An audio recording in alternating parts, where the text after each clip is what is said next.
Bismillahirrahmanirrahim. Ma'asyiral muslimin rahimakumullah. Selaku khatib, kami mengajak kepada hadirin sekalian dan diri kami pribadi, marilah kita selalu berusaha meningkatkan keimanan dan ketakwaan kita kepada Allah dengan terus berusaha menjalankan seluruh perintahnya dan menjauhi semua larangannya. Semoga Allah selalu memberikan bimbingan dan kekuatan kepada kita sehingga kita selalu dalam keimanan dan ketakwaan kepadanya. Amin. Menjelang tanggal 10 November 2024 atau 2 hari lagi, bangsa Indonesia akan memperingati hari yang disebut sebagai Hari Pahlawan. Tentunya hari yang sangat bersejarah. Pertempuran yang sangat sengit dari masyarakat Indonesia, khususnya di wilayah Surabaya, Jawa Timur, dalam rangka mempertahankan tanah air Indonesia tercinta melawan Belanda yang membonceng pasukan Inggris dan sekutunya atau NIKA. Adapun pahlawan menurut Kamus Besar Bahasa Indonesia adalah orang yang menonjol karena keberanian dan pengorbanannya dalam membela kebenaran, pejuang yang gagah berani. Sedangkan pahlawan nasional adalah gelar yang diberikan kepada warga negara Indonesia atau seseorang yang berjuang melawan penjajahan di wilayah yang sekarang menjadi wilayah negara Kesatuan Republik Indonesia, yang gugur atau meninggal dunia demi membela bangsa dan negara, atau yang semasa hidupnya melakukan tindakan kepahlawanan atau menghasilkan prestasi dan karya yang luar biasa bagi pembangunan dan kemajuan bangsa dan negara Indonesia.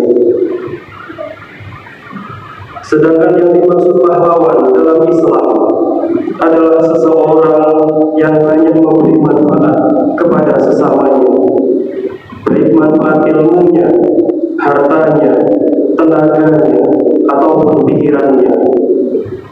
Pribadi yang bermanfaat tersebut pantas disebut sebaik-baiknya manusia ataupun pahlawan. Nabi Muhammad SAW bersabda, "An-Jabir radhiyallahu anhu qala Rasulullah sallallahu alaihi wasallam, khairun nasi anfa'uhum linnas." Dari Jabir radhiyallahu anhu bercerita bahwa Rasulullah sallallahu alaihi wasallam bersabda, sebaik-baik manusia adalah yang paling bermanfaat bagi manusia lainnya. Hadis riwayat Bukhari dan Muslim. Lebih rinci lagi terkait pahlawan dalam Islam adalah orang-orang yang memperjuangkan masyarakat untuk mendapatkan keadilan, kenyamanan, kedamaian, keselamatan, dan kedekatan kepada Allah Subhanahu wa Ta'ala. Di antaranya dengan 5 ranah perjuangan, yaitu yang pertama, berjuang dengan fisik. Orang yang berjihad di jalan Allah atau fisabilillah adalah seseorang yang berjuang dengan fisik atau berjuang membela agama Allah dengan segenap kemampuan dan segala yang dimilikinya. Tidak menyerang tanpa alasan, tetapi berdasarkan keimanan dan kepedulian serta perintah ulil amri. Karena membunuh tanpa hak termasuk dalam dosa besar. Jika jiwa, keimanan, dan kehormatan kita diserang atau direbut, timbullah kewajiban untuk berjihad, sebagaimana para sahabat berjihad pada masa Rasulullah dan para pejuang yang berusaha merebut kemerdekaan dari penjajah. Tentunya syarat utama dikatakan berjihad fisabilillah adalah niatnya berjuang karena Allah.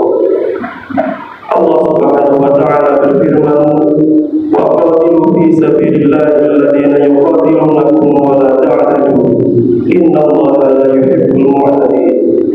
Dan perangilah di jalan Allah orang-orang yang memerangi kamu, tetapi jangan melampaui batas. Sungguh Allah tidak menyukai orang-orang yang melampaui batas. Al-Quran Surat Al-Baqarah ayat 190. Adapun yang kedua, berjuang dengan menuntut ilmu. Ilmu yang dipelajari di sini diantaranya adalah ilmu atau pokok-pokok ajaran agama, ilmu tauhid yang dapat meningkatkan keimanan dan derajat, serta ilmu-ilmu lain yang bermanfaat bagi agama dan umat manusia, serta dituntut dengan niat lillahi ta'ala. Dalam Al-Quran surat At-Taubah, Allah berfirman, "Wa ma kana al-mu'minuna liyanfiru kaffah, falawla nafara min kulli firqatin minhum ta'ifatun liyatafaqahu fid-din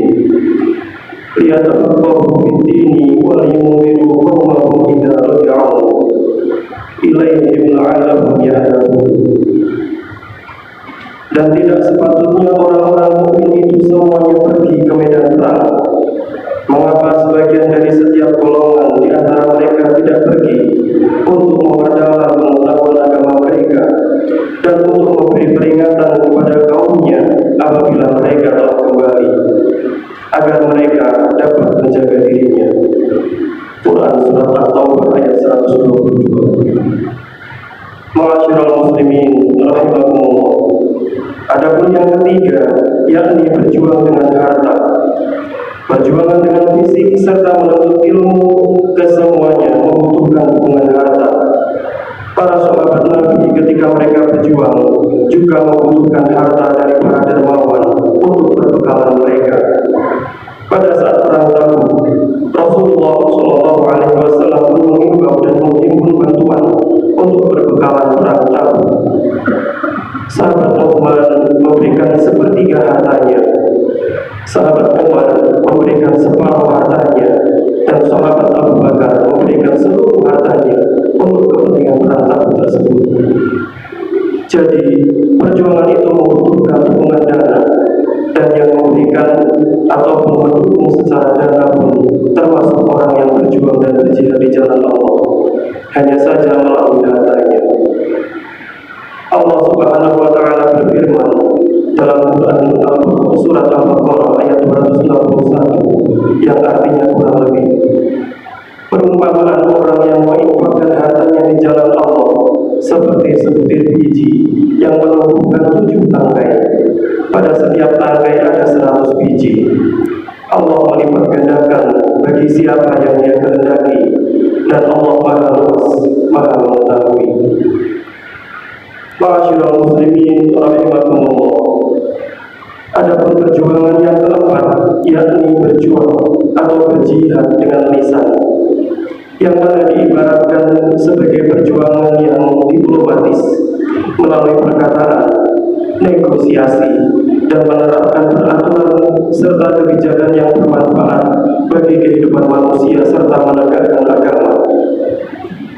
Sebagaimana para pahlawan kemerdekaan kita, mereka tidak hanya melawan penjajah secara fisik, tetapi juga secara diplomatis melalui berbagai perundingan dan perjanjian, kebijakan, dan sebagainya.